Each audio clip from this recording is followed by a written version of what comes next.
Alright y'all, quick and dirty video, easy setup for differential thrust on PWM. You don't need to set up crazy switches, you don't need to set up a bunch of random channels, you don't need to do crazy stuff in the transmitter. It's very simple, very straightforward.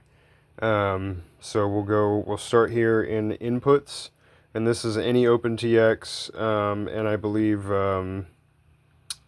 Edge TX as well is kind of the same setup.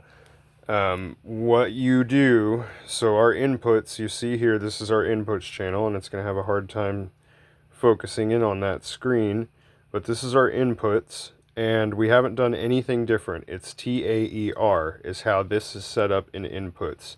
The only thing that we've done here in our inputs is we've set an arm switch on our throttle and rudder so that it doesn't activate our motors whenever I don't want it to activate our motors. If I arm it, obviously, I get motor.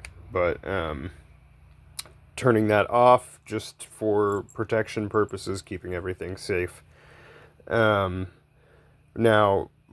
the way that you will set up differential thrust is in your mixes.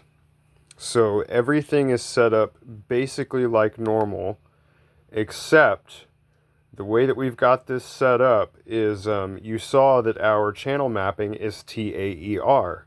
So basically all we've done is correct for that because I have this 4-channel receiver mapped out as AETR. My aileron is on channel 1, elevator's on channel 2, throttle's on channel 3, and then actually I have another throttle because we have 2 ESCs on channel 4.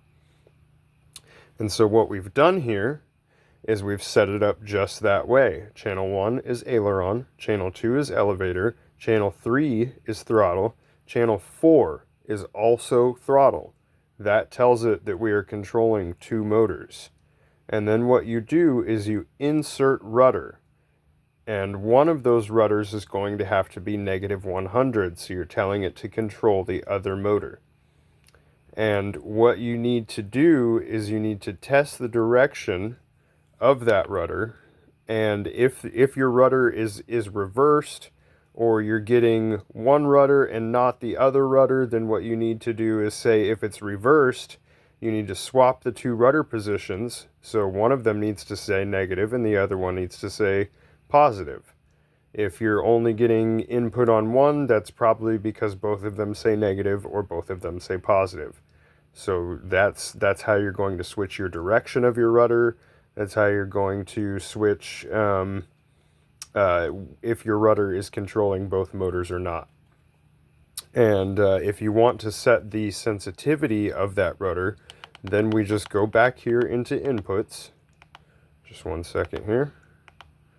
Right here into inputs, and you set your rudder. I have it set to 40%. So now I will arm my motors. We're armed. So now I'm not getting 100%. If I give, you see my throttle is a lot more power than what my rudders give, even if I just give a little bit. My rudders give just a tiny little bit. So you can set the sensitivity by doing that in inputs.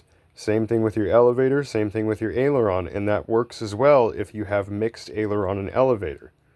So I hope that is a lot more simple than how other people have put it.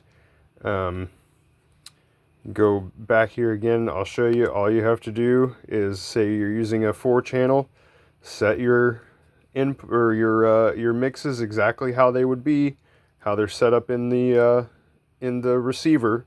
So aileron, elevator, throttle, and number 4 is also throttle, but then what we did after the fact is we've mixed in rudder. And that's the super simple, quick and dirty way to get differential thrust working. And you see, we do have differential thrust working.